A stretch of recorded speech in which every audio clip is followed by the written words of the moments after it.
महाराष्ट्रामध्ये विधान परिषदेची निवडणूक पार पडली आणि या विधान परिषदेच्या निवडणुकीकडे खरं तर संपूर्ण देशाचं लक्ष लागलेलं असं म्हणता येईल. कारण राजकीय घडामोडी जर पाहिल्या तर विधानसभा निवडणुकांपूर्वी ही निवडणूक झाली विधान परिषदेची. माझ्यासोबत बोलण्यासाठी ॲडव्होकेट सिद्धार्थ शिंदे आहेत थेट राजधानी दिल्लीमधून.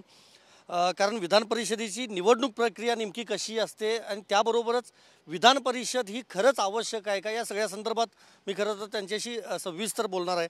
सर, पहिल्यांदा सांगा की विधानसभेची तर निवडणूक माहिती आहे, मतदान प्रक्रिया नेमकी कशी असते. संपूर्ण देश लोकसभेसाठी मतदान करतो आणि राज्य विधानसभेसाठी मतदान करत असतात. विधान परिषदेची ही निवडणूक प्रक्रिया पार पडलेली आहे, ती नेमकी कशी होती? बघा, जसं तुम्ही म्हणला संदीपजी की सगळ्या देशाचं लक्ष लागलेलं आहे, महाराष्ट्राचं नक्कीच लागलेलं आहे. कारण मागच्या वेळेस पण विधान परिषद आणि राज्यसभेनंतरच सगळ्या घडामोडी घडल्या, सत्ता परिवर्तन झालं. आता विधानसभा ही 4 महिन्यात येत आहे. त्यामुळे ह्यावेळेस नक्की कुठल्या पक्षाचे आमदार काय करणार आणि त्याचे काय परिणाम होतील हे आपल्याला बघावं लागेल. आता ह्याच्यात कसं असतं, आमदार जेव्हा वोटिंग करतात राज्यसभेसाठी तेव्हा सुरुवातीला कसं होतं की दोन्ही सिक्रेट बॅलेट होते, सिक्रेट वोटिंग होतं, गुप्त मतदान होतं. पण 1998 मध्ये जेव्हा महाराष्ट्रामध्ये मतदान झालं आणि प्रधान नजमा हेपतुल्ला हे उभे होते, तर काँग्रेसचे कॅन्डिडेट प्रधान हे पडले त्या इलेक्शनमध्ये. तर त्याच्यानंतर राज्यसभेच्या एथिक्स कमिटीने हे ठरवलं की तोपर्यंत गुप्त मतदान होतं राज्यसभेसाठी. तर त्यांनी सांगितलं राज्यसभेसाठी ते आमदार मतदान करतील, विधानसभेचे आमदार, त्याच्यात सिक्रेट बॅलेट नसेल, त्याच्यात तुमचा एक कोणतरी प्रतिनिधी तिथं उभा असेल, तुम्ही त्याला त्या पक्षाच्या प्रतिनिधीला दाखवावं लागेल की हे मी मत करतोय, कुठल्याही पक्षाला, आपल्याच पक्षाला करतोय किंवा आणि ते मग तुम्ही मत टाकणार. तो प्रतिनिधी ते टिपणार की ह्यांनी आपल्याला दिलं, ह्यांनी आपल्याशी गद्दारी केली आहे किंवा काय असं जे असेल ते. पण विधान परिषदेचं जे वोटिंग आहे, ज्याच्यात विधानसभेचे आमदार मतदान करतात, ते टोटली गुप्त मतदान आहे, ते सिक्रेट बॅलेट आहे. त्यामुळे मग पक्ष काय करतात की तुम्ही जे मार्क करताना अशा पद्धतीने करा, म्हणजे नंतर आम्हाला समजायला की तुम्ही केलंय की व्यवस्थित. आणि ह्याच्यात प्रेफरन्शियल वोटिंग आहे, त्यामुळे रात्री उशिरापर्यंत त्याच्यात पहिली पसंती, दुसरी पसंती वगैरे कोटा ठरलेला असतो. त्यामुळे ही प्रक्रिया थोडी कॉम्प्लिकेटेड आहे.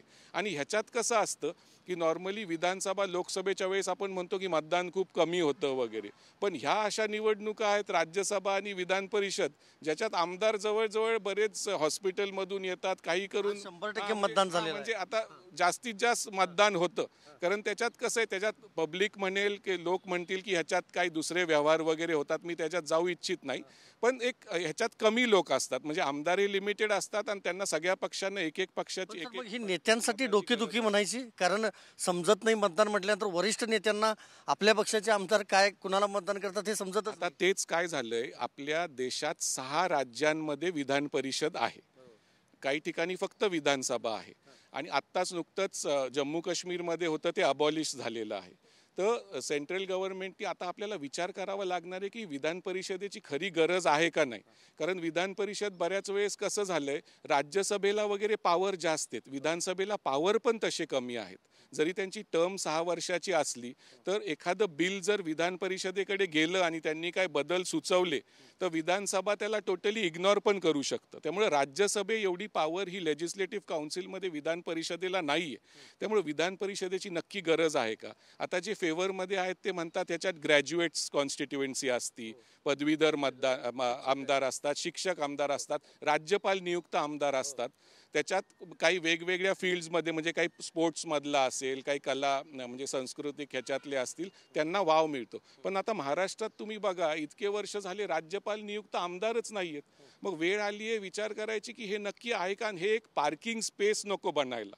पण मग त्याचं उलटं उत्तर काय आहे की लोक म्हणतील की काही लोक असे ते खूप विद्वान असतात पण ते विधानसभेत किंवा लोकसभेत निवडून नाही येऊ शकत. त्यामुळे त्यांना एकच पर्याय आहे की विधान परिषदेमध्ये त्यांना अकॉमोडेट केलं जाईल. आणि पक्ष पण बघतात की वेगवेगळे समाज, वेगवेगळ्या घटकांना आपण तिथं रेप्रेझेंटेशन देऊ. तर आता त्याच्यात आणि 2016 मध्ये आता राज्यसभेची प्रक्रिया ओपन आहे.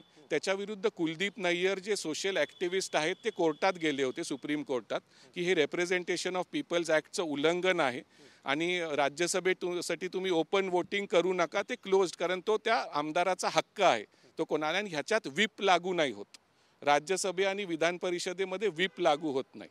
त्यामुळं कोर्टाने सांगितलं नाही. आणि आत्ता पण एवढ्यात 1 वर्षापूर्वी जस्टिस चंद्रचूडांनी पण सांगितलं, त्यांच्यासमोर गेलं होतं की नाही, राज्यसभेचं वोटिंग हे ओपन झालं पाहिजे. पण आता लोक म्हणतात विधान परिषद जर तसंच असं तर विधान परिषदेसाठी गुप्त का? तर त्याच्यासाठी 2016 मध्ये केंद्र सरकारने सगळ्या ह्या 6 राज्यांना एक कम्युनिकेशन पाठवलं होतं की तुमची, आम्हाला वाटतंय की ओपन मतदान व्हावं, म्हणजे तुम्ही पक्षाच्या रिप्रेझेंटेटिव्हला दाखवून तुम्ही ते मतदान करावं, म्हणजे सगळ्यांना समेल आणि ट्रान्सपेरन्सी राहील. पण त्याच्यात महाराष्ट्र आणि हरियाणाने कळवलं की आम्ही ओके आहोत याच्यापासून, म्हणजे आम्ही तयार आहोत. पण दुसऱ्या राज्यांचं काहीच उत्तर आलं नाही. तर जोपर्यंत ते 6 राज्य तयार होत नाही की आपली विधान परिषदेचं पण वोटिंग जे आहे ते राज्यसभेसारखं व्हायला पाहिजे, म्हणजे तुम्ही पक्षाच्या रिप्रेझेंटेटिव्हला दाखवा आणि मत टाका, तोपर्यंत हे घोडे बाजार वगैरे हे विषय चालूच राहतील. त्यामुळं हे जर थांबवायचं असलं तर मग तुम्हाला राज्यसभेसारखं इथं वोटिंग करावं लागेल. आणि त्याच्यासाठी काय, कोणाला तरी कोर्टात जावं लागेल किंवा पार्लमेंटला निर्णय घ्यावा लागेल की जरी राज्यांकडून काही रिस्पॉन्स आला नाही तर पार्लमेंटला ठरवावं लागेल की राज्यसभेसारखंच विधान परिषदेमध्ये पण टोटल गुप्त मतदानाऐवजी तुम्ही तुमच्या पक्षाच्या रिप्रेझेंटेटिव्हला दाखवूनच हे मतदान. पण सर मला सांगा, विधान परिषद जर बरखास्त करायचीच झाली हो. तर तो अधिकार मग नेमका कुणाला किंवा त्याबद्दलची काही प्रक्रिया सांगता येईल का? त्याच्यात विधान परिषद जर त्या राज्यात तुम्हाला बरखास्त करायची असली तर तिथल्या विधानसभेने एक ठराव पास करायचा सिंपल मेजॉरिटीनी, आणि तो पार्लमेंटकडे पाठवायचा आणि पार्लमेंट त्याला ॲसेंट देईल. पण बऱ्याच राज्यांना काय वाटतं की असू दे विधान परिषद, म्हणजे लोकांना त्याच्यात अकॉमोडेट करायला. आणि एक हाऊस असं पाहिजे की विधानसभेला पण एक कोणतरी चेक आणि बॅलन्स ठेवायला एक विधान परिषद पाहिजे. तर तसंही म्हणणं आहे. तर आता वेळ खरी कशी आलेली आहे की ठरवायला की नक्की या विधान परिषदेची गरज आहे का, कारण तिचे पॉवर पण राज्यसभेपेक्षा कमी आहेत. आता ह्याच्यात फक्त एक असतं की ह्यांना 6 वर्षाची टर्म मिळती आणि हे कंटिन्युअस हाऊस आहे राज्यसभेसारखं, म्हणजे भंग होत नाही. 1/3 आमदार ते हो, त्याचं नवीन इलेक्शन होत राहतात आणि ते हे येत राहतात. आता 78 मला वाटतं सदस्य आहेत. त्याचं एक आहे की तुमचे जर 288 सीट असले विधानसभेत तर त्याच्या एका प्रपोर्शनमध्ये तर 78 आपल्याकडे आहेत. तर आता वेळ आली आहे की विधान परिषद जर तुम्ही बरखास्त केली तर विधानसभेच्या तुम्ही जागा वाढवा. जसं आता दिल्लीमध्ये चाललंय की एखाद्या वेळेस लोकसभेचं तुम्ही नवीन जर संसद भवन बघितलं तर त्याच्यात सीट जास्त आहेत. तर उद्या कधी 700-800 लोकसभेचे पण उमेदवार झाले तर तुम्ही विधानसभेचे पण आमदार वाढवा आणि विधान परिषद सारखं तुम्ही अबॉलिश करून टाका. मग विधान परिषद 6 राज्यांमध्येच का, दुसऱ्या राज्यांमध्ये का नाहीये? आणि त्या राज्यांचं काही नुकसान होतंय का त्यांच्याकडे नाहीये?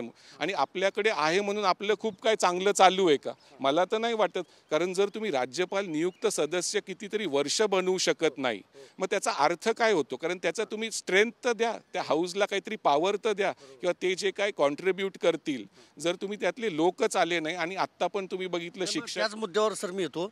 दिल्लीत आपण बघितलं अनेक खेळाडू गायक यांना राज्यसभा दिली गेली, म्हणजे वर्षातला एखादा दिवसच ते पार्लमेंटला हजर होते असे काही खासदार आहेत. म्हणजे महाराष्ट्रातली त्यामध्ये नावं जी नामांकित ज्यांना त्यांच्या क्षेत्रामधले ते नामांकित असतील, पण खासदारकी मिळाल्यानंतर त्यांनी काही कामं केली नाहीत, फंड वापरला नाही, पार्लमेंटमध्ये ती कधी आली नाहीत. तसं विधान परिषदेत पण होत असणार, कारण वेगवेगळ्या क्षेत्रातले जे लोक आहेत ती विधिमंडळात कितपत हजर राहतात किंवा त्याचा समाजासाठी किंवा नागरिकांसाठी मतदारांसाठी काही फायदा होतोय असं वाटतं. आता तुम्ही एक बघा, जरी आपल्याला राज्यसभेत जे प्रेसिडेंट नॉमिनेटेड असतात ते त्यातल्या त्यात नावाजलेले असतात त्यांच्या पर्टिक्युलर फील्डमध्ये, पण एवढ्यात आपण महाराष्ट्रात बघतोय काही वर्षांपासून जे राज्यपाल नियुक्त आहे ते सरळ सरळ पक्ष देत आहेत आणि पक्षाच्या कार्यकर्त्यांना तुम्ही आणताय. तुम्हाला एक सर्टिफिकेट द्यावं लागतं की तुम्ही सामाजिक कार्य करत आहात वगैरे, पण त्याचं उल्लंघन. मागच्या वेळेस कोश्यारींनी तेच सांगितलं होतं की हे नाव मला, आता त्याच्यात राजकीय हेतू असेल वगैरे काय, पण हे नावं मला वाटत नाहीये की ॲक्च्युली समाजसेवक आहेत किंवा स्पोर्ट्समध्ये आहेत. तर आपल्याला ठरवावं लागेल की हे जे लोक आपण पाठवतोय राज्यसभेत, आपण पी.टी. उषा आहेत, मेरी कॉम होते आधीपासून, लता मंगेशकर, हे सगळे, तर आपण महाराष्ट्रात पण आपण रामदास फुटाणेंना पाठवलंय, म्हणजे मोठमोठ्या लोकांना, मी आता नाव घेऊ इच्छित नाही. पण आता हे एवढ्यात कसं व्हायला लागलंय की पक्षाचे लोक आणि तुम्ही कार्यकर्त्यांनाच पाठवत आहात, तर मग त्याचा इम्पॉर्टन्स कमी होऊन जातं. मग अशी लोकांकडून वेळ येते की हे जे आम्ही रोज टी व्हीवर बघतोय, हे इलेक्शन झालं, हे आमदार ह्या हॉटेलमध्ये आहेत, हे तिघे आले, हे नाही आले, तर हे थांबवायचं असलं तर ही थट्टा व्हायला लागली. तर जर ह्याच्यावर नीट विचार करावा लागेल. पण बऱ्याच वेळेस काय होतं, राजकारण्यांनाच वाटतं की हे असू दे, कारण त्याचा फायदा हा सर्व राजकीय पक्षांना आहे. तर ह्याच्यात कोणाला तरी कोर्टात पण जावं लागेल आणि जर पार्लमेंटनी जर निर्णय घेतला की ह्याच्यात काय नक्की करायचं आहे, पण आता जर विधान परिषद तुम्हाला हे करावं लागेल तर तुमच्या त्या राज्याची सहमती लागणार, तुम्हाला तिथून हे आणि कधीतरी वेळ येईलच. अजून तो वेळ आलेला नाहीये, पण ते अशा स्टेजला पोचलेला आहे की लोकांना याची थोडी कीव यायला लागली आहे. मी फ्रँकली सांगतो की हे लोकांना पटत नाहीये आणि कधी ना कधी हे होणार आहे. लवकर झालं तर बरं. धन्यवाद सर आमच्याशी बोलल्याबद्दल. आपण पाहिलं तर राज्यपालांकडून जी यादी आहे ती यादीच म्हणजे पाठवलेली असल्याचं जरी राजकीय पक्ष सांगत असले तरी त्या बाबतीतला निर्णय अजूनही झालेला नाही. ते न्यायालयीन खरं तर प्रकरण अजूनही आहे आणि त्यामुळे विधान परिषदेचं खरंच इतकं महत्त्व आहे का? सगळ्या वेगवेगळ्या स्तरामधून जे काही आमदार निवडून येतात त्यांच्याकडून जी कामं आहेत ती केली जातात का? किंवा राज्यसभेत देखील जे खासदार निवडले जातात वेगवेगळ्या क्षेत्रामधून त्यांच्याकडून काही कामं केली जातात का? याचा विचार खरं तर मतदारांनीच जागरूकतेनं करायला हवा. व्हिडिओ जर्नलिस्ट राकेश कुमारसह मी संदीप राजगोळकर, TV9 मराठी, नवी दिल्ली.